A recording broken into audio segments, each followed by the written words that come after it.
आतंकवादियों की कोई जात नहीं होती, आतंकवादियों का कोई संप्रदाय नहीं होता, परंतु चाहे वो हिंदू शिक्षक हो, चाहे वो मजदूर हो, चाहे वो पत्रकार हो, उसका आईडी कार्ड देख देख के उसका धर्म पूछ के मार दिया जाता है, क्योंकि मारने वाला एक संप्रदाय विशेष है। जब 1 दर्जन बच्चे पैदा करने होते तब इनको देश का कानून नजर नहीं आता, पर सरकारी खजानों में इनको देश का कानून नजर आता है। आज इस देश के अंदर बाबर की चर्चा होती है, इस देश के अंदर तैमूर की चर्चा होती है, इस देश के अंदर औरंगजेब को सेलिब्रेट किया जाता है, परंतु इस देश के अंदर महाराणा प्रताप, झांसी रानी की कोई बात नहीं करता। आपका वो रणवीर सिंह जैसा हीरो जो है एक मुगल आताताई का रोल करेगा और आपकी बच्चियां जो वाह सो क्यूट कहकर इंस्टाग्राम पर रील बनाती रहेंगी। लाखों लाख कश्मीरी जो है वहां से बेदखल कर दिए गए। आप मुझे एक कश्मीरी पंडित दिखा दीजिए इस भारत देश के अंदर जिसने जो है बदला लेने के लिए हथियार उठाया हो। आज कोई नहीं बोल रहा। इस देश के बड़े बड़े बुद्धिजीवी मौन हो गए, गांधी जी के शिक्षक हो गए, ना उनको आंखों से कुछ दिख रहा है, ना मुंह से जबान निकल रही है, ना कानों से कुछ सुनाई दे रहा है, परंतु किसी मुसलमान को दस्त लग जाए तो मैं बता रहा हूं इस देश के अंदर कड़ी निंदा करने वाले बड़े लोग निकल आते हैं। अगर देश के किसी ऐसे कोने में जहां पे भाजपा शासित सरकार है वहां किसी मुसलमान को पेचिश लग जाए, मैं कह रहा हूं कांग्रेस के जितने भी 3-4 राज्य बचे हुए हैं वो ऐसे भाग के आएंगे कि जैसे उन्हीं की मौसी का लड़का बीमार हो गया हो। नमस्कार, आप देख रहे हैं ओ न्यूज़ हिंदी और मैं हूं आपके साथ आयुषी श्रीवास्तव। कश्मीर में आतंकी हमले थमने का नाम नहीं ले रहे हैं। पहले कश्मीरी पंडितों को निशाना बनाया गया और अब गैर कश्मीरी जो मजदूर हैं उनको निशाना बनाया जा रहा है। आपको बता दें, हाल ही में बिहार से आए कश्मीर में 4 मजदूरों की सरेआम हत्या कर दी गई, उन्हें घर में घुसकर मारा गया। हालांकि जो एक मजदूर है वो अभी भी घायल है, लेकिन इस तरह से कई सवाल खड़े होते हैं कि ये क्या अब टारगेट किलिंग की जा रही है। इसी मुद्दे पर हमारे साथ ज्यादा बातचीत करने के लिए वेद शर्मा जी मौजूद है, जो कि पॉलिटिकल एनालिस्ट हैं, तमाम मुद्दे पर अपनी बेबाकी से राय रखते हैं। सर, सबसे पहले सवाल तो ये है, इस पूरे मामले में आपकी राय क्या है? क्योंकि पहले कश्मीरी पंडितों को निशाना बनाया गया और अब जो गैर कश्मीरी जो मजदूर हैं उनको निशाना बनाया जा रहा है। देखिए, मेरी राय पहले भी वही थी और आज भी वही है।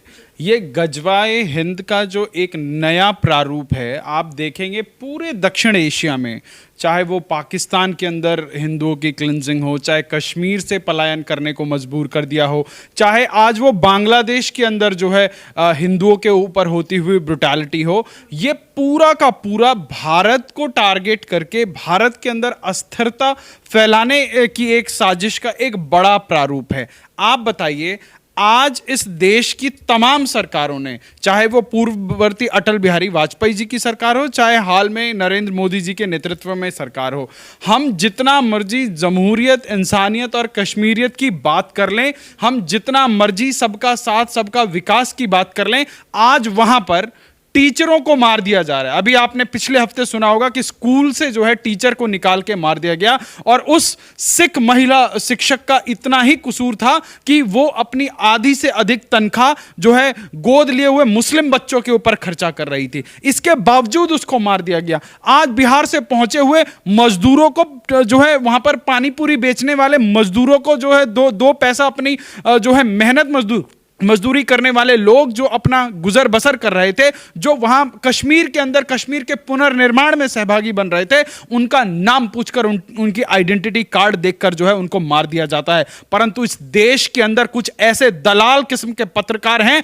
कि अगर एक आतंकवादी को जो है सेना के ऑपरेशन में मार दिया जाता है तो उसकी हिस्ट्री रीराइट करने की कोशिश करते हैं। कोई कहता है कि वो गरीब हेडमास्टर का बेटा है, तो कोई कुछ कहकर उसके प्रति सहानुभूति जो है बटोरने का प्रयास किया जाता है। आज सबसे बड़ा सवाल यह है कि इस देश के अंदर एक ऐसा संप्रदाय है, मैं कोट करूंगा और आपके चैनल के माध्यम से देश के हर कोने तक ये आवाज पहुंचे और देश के अंदर ये जो एक तरफा सद्भावना की गाड़ी चल रही है, जो वन वे ट्रैफिक चल रहा है, इसको तुरंत प्रभाव से बंद कर देना चाहिए। क्यों? क्योंकि इस देश के अंदर एक ऐसा संप्रदाय है जो खाता इस देश का है और गंदा इसी देश में मचाता है। ना वो इस देश के अंदर लंगर चलाता है, ना वो कहीं किसी को छबील पिलाता है, ना कंबल बांटता है, ना रक्तदान करता है, ना पेड़ पौधे लगाता है, और उसके बाद छाती ठोक के कहता है कि किसी के बाप का हिंदुस्तान थोड़ी है। देश की संपत्तियों को आग लगाता है। देश में म्यांमार में कुछ हो रहा है, जर्मनी में कुछ हो रहा है, सीरिया में कुछ हो रहा है, इस देश के अंदर आग लगाता है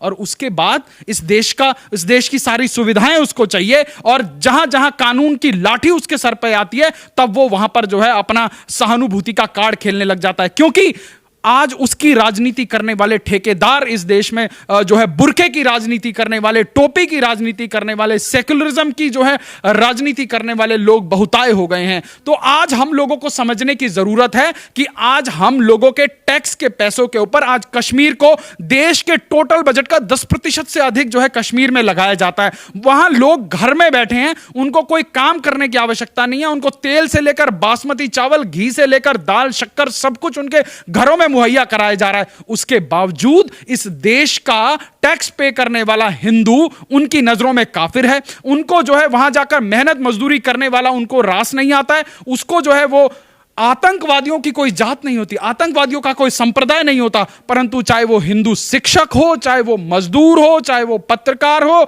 उसका आईडी कार्ड देख देख के उसका धर्म पूछ के मार दिया जाता है। और इस देश के राजनेता खामोश होते हैं क्योंकि मारने वाला एक संप्रदाय विशेष है जिसका इस देश के निर्माण में 1% भी भागीदारी नहीं है। 1% भागीदारी यूं नहीं है क्योंकि वो संप्रदाय सिर्फ इस देश में खाना जानता है, इस देश के अंदर गंद फैलाना जानता है, इस देश के अंदर अराजकता और असहिष्णुता फैलाना जानता है। और उसके बाद जब इस देश का नेतृत्व खुली बाहों से सबका साथ, सबका विकास, सबका विश्वास की बात करता है तो एक राजनीतिक जो विश्वास की बात होती है, प्रधानमंत्री बनारस से चुन के आते हैं। आपको जानकर हैरानी होगी कि एक संप्रदाय विशेष के बहुताय वाले बूथ में प्रधानमंत्री को 4 वोट मिलते हैं। और आप किस प्रकार से, किस इंक्लूसिव राजनीति की बात करते हैं? आप इन लोगों को कैसे, आप अपनी गर्दन जो है एक परात में उतार के दे दीजिए, उसके बाद भी इस देश का एक समुदाय जो है देश के प्रधानमंत्री को, देश के नेतृत्व को स्वीकार करने को राजी नहीं है। आज इन लोगों को देश चलाना है आसमानी किताब से, आज इन लोगों को देश चलाना है शरिया से, परंतु जैसे ही सरकारी खजाने और सरकारी वजीफों की बात आती है तो इनको जो है सरकार का, देश का कानून नजर आता है। जब 1 दर्जन बच्चे पैदा करने होते तब इनको देश का कानून नजर नहीं आता, पर सरकारी खजानों में इनको देश का कानून नजर आता है। अगर आज आतंकवाद की डेफिनेशन की बात की जाए तो सबसे पहले इस देश के अंदर उन्हीं समाज के लोग आकर खड़े हो जाएंगे और बोलेंगे आतंकवाद का कोई धर्म नहीं होता, आतंकवाद का कोई मजहब नहीं होता। पर मजहबी नारे लगाकर जब किसी बेकसूर का गर्दन काट दिया जाता है तो उसी समाज के जो है बुद्धिजीवी लोग आकर उसका खंडन तक नहीं करते। तो हम क्यों ना किसी को जो है उंगली उठाएं, क्योंकि आज इस विषय पर चर्चा करनी आवश्यक है। यदि आज आप आतंकवादी को आतंकवादी नहीं बोलेंगे तो कल जिस प्रकार से इन लोगों की जनसंख्या इस देश के अंदर बढ़ती जा रही है, 10 वर्षों के बाद आप इस देश में तथाकथित बहुसंख्यक होते हुए भी आपको ना धार्मिक आजादी मिलेगी। आज देखिए बांग्लादेश में क्या हो रहा है, आज क्या हो रहा है बांग्लादेश के अंदर कि आप अपना जो है दुर्गा पूजा नहीं मना पा रहे। बांग्लादेश छोड़िए, आप पश्चिम बंगाल के अंदर चले जाइए, वहां तो जो है एक नई पूर्ण बहुमत से चुनी हुई सरकार आ रही है, वहां देखिए हिंदुओं का क्या हाल है। तो आज इस विषय पर खुलकर चर्चा करनी आवश्यकता है, क्योंकि अगर एक संप्रदाय विशेष को इतनी आजादी है तो मुझे लगता है इस देश का कानून सबको आजादी देता है। क्यों? इस तुष्टीकरण की राजनीति के चलते आप किसी के परिवार की आइडेंटिटी रिलीज नहीं करेंगे, आप उनको सारा वातावरण बनाएंगे कि आप हथियार छोड़कर आ जाइए। वो लोग आपके धार्मिक आइडेंटिटी को जो है टैग कर करके जो है आपको ढूंढ ढूंढ के मारेंगे और उसके बाद उसके ऊपर चर्चा भी नहीं हो।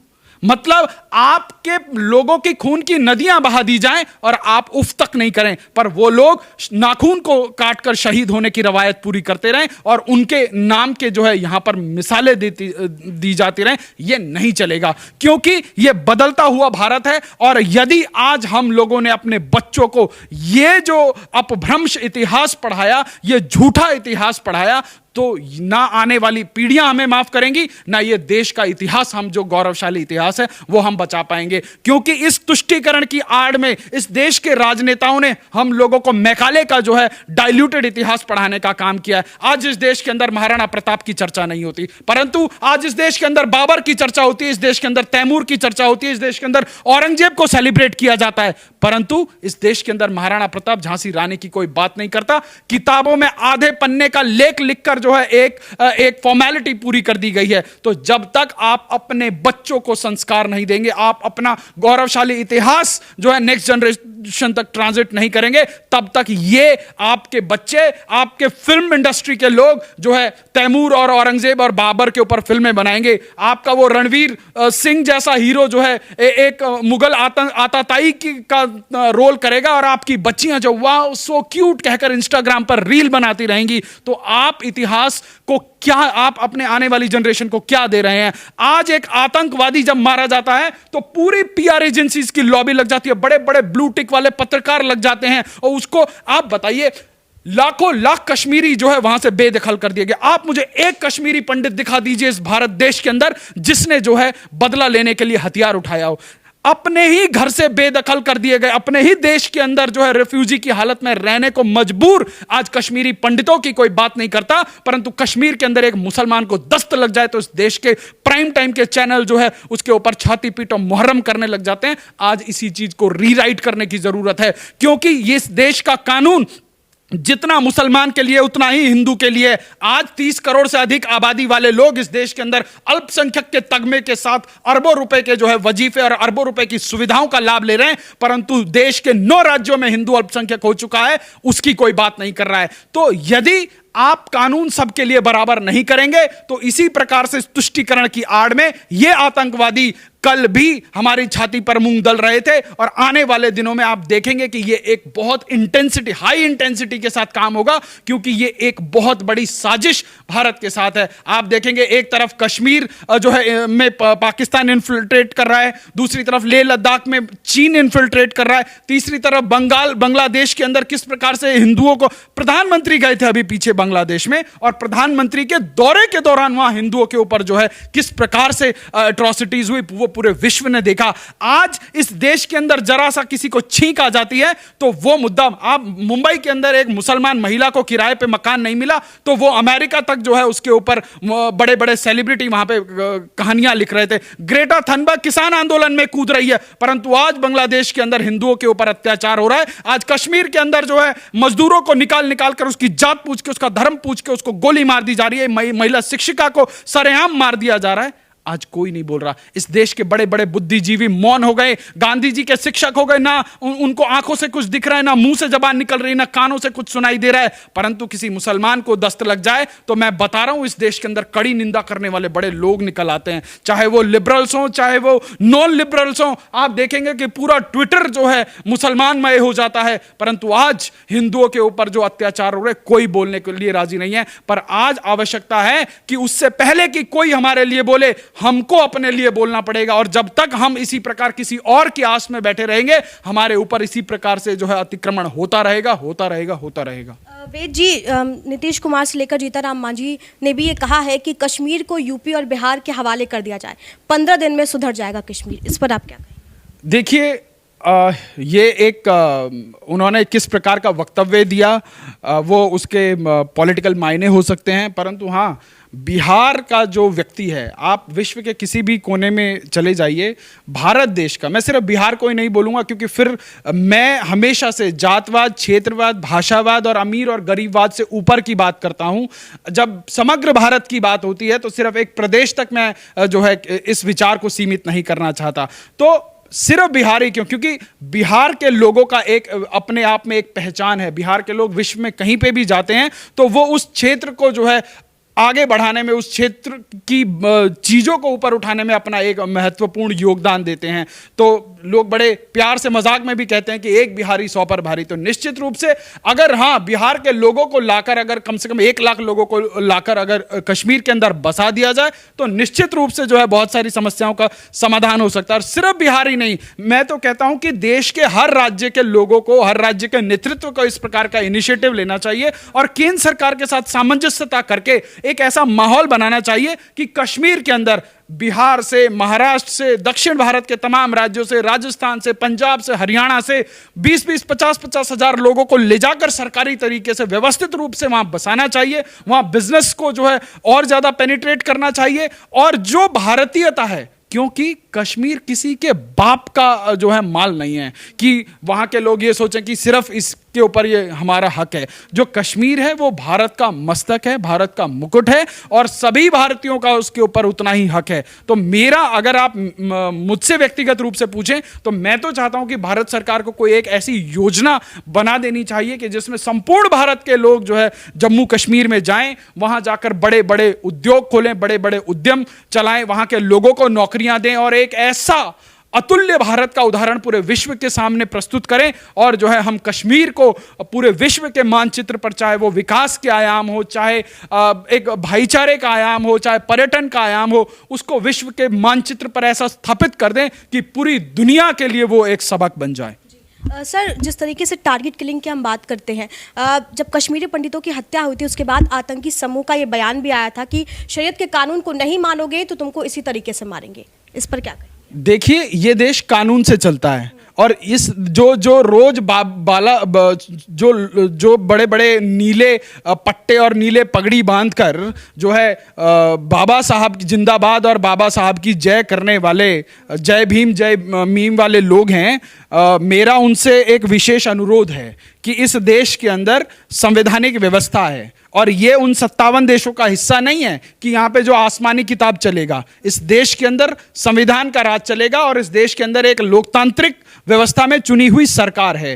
तो अगर किसी को ये जरा सी भी गलतफहमी हो कि कश्मीर शरीयत से चलेगा, तो मुझे लगता है कि वो एक दिवा स्वप्न है। उन लोगों को वो स्वप्न छोड़ के एक हकीकत में जो है जीने की आवश्यकता है। और केंद्र सरकार को, क्योंकि वहां पर अभी राज्यपाल की व्यवस्था है, तो केंद्र सरकार को एक ऐसी सबक देनी चाहिए उन लोगों को जो लोग इस प्रकार से कश्मीर के अंदर अस्थिरता फैलाना चाहते हैं, या जो लोग वहां पर नजरबंद है, जो वहां के पॉलिटिकल हार्डलाइनर्स हैं, जो इस प्रकार की चीजों को जो है हवा दिया करते हैं, कहीं ना कहीं उनका हाथ होता है, उनकी स्पॉन्सरशिप होती है। तो उन लोगों को भी एक सबक जाए कि इन चीजों से जो है अब कश्मीर जो है दोबारा बैठने वाला नहीं है, कश्मीर ठहरने वाला नहीं है। उन लोगों को ईंट का जवाब जो है पत्थर, और बहुत बड़े पत्थर के साथ दिए जाना चाहिए, ताकि उनकी आने वाली पुश्तें भी जो है ऐसी हरकत करने से पहले 10 बार सोचें। आज सर कश्मीर में इतना बड़ा आतंकी हमला हो गया, लेकिन उमर अब्दुल्ला से लेकर जो है तमाम जो कांग्रेस के लोग हैं वो आज चुप्पी साधे हुए हैं। अरे इन लोगों की पूरी पॉलिटिक्स ही आतंकवादियों के शील्ड पे चलती थी। आप बताइए, उमर अब्दुल्ला से लेकर महबूबा मुफ्ती हो, चाहे कांग्रेस के गुलाम नबी आजाद हो, इन लोगों ने क्या किया? पिछले 60-70 साल में कांग्रेस का बेड़ा गर्क करने वाले यही लोग थे। आतंकवादियों को जो है एक तरह से अपनी सब फ्रेंचाइजी बनाकर वहां पर राजनीतिक अस्थिरता फैलाने वाले, केंद्र सरकार भारत सरकार के संसाधनों को दोहन करने वाले यही 3 परिवार तो थे। और उसके बाद अगर आज इन लोगों की चुप्पी है, तो आप ये समझ जाइए कि कहीं ना कहीं इन लोगों की मूक सहभागिता है। क्योंकि अगर आज वहां कश्मीर में मरते हुए किसी एक आम भारतीय के बारे में अगर ये लोग नहीं बोल रहे, आप सोचिए, इन लोगों की दोहरी मानसिकता देखिए। अगर देश के किसी ऐसे कोने में जहां पे भाजपा शासित सरकार है, वहां किसी मुसलमान को पेचिश लग जाए, मैं कह रहा हूं कांग्रेस के जितने भी 3-4 राज्य बचे हुए हैं वो ऐसे भाग के आएंगे कि जैसे उन्हीं की मौसी का लड़का बीमार हो गया हो, परंतु अपने राज्यों के अंदर क्या हो रहा है वो नहीं देखेंगे। तो आज इन लोगों की ये जो चुप्पी है, ये कहीं ना कहीं देश के अंदर संदेश देती है कि ये लोग एक संप्रदाय विशेष के पीछे डट के खड़े हैं, चाहे वो गलत करें चाहे वो सही करें। तो आज ये कोर्स करेक्शन की आवश्यकता है। देश के लोगों को समझने की आवश्यकता है कि कांग्रेस और ये जो उमर अब्दुल्ला और ये मुफ्ती लोग हैं, ये इस देश के अंदर कोड़ हैं, इस देश के अंदर कैंसर हैं और इन लोगों का इलाज होना बहुत ज़रूरी है। सर, बहुत बहुत शुक्रिया हमारे साथ जुड़ने के लिए और इस मुद्दे पर बातचीत करने के लिए। तो ये थे वेश शर्मा जी, जिन्होंने इस मुद्दे पर हमारे साथ खास बातचीत की। तमाम अपडेट्स के लिए आप बने रहिए ओ न्यूज़ हिंदी के साथ। जय हिंद।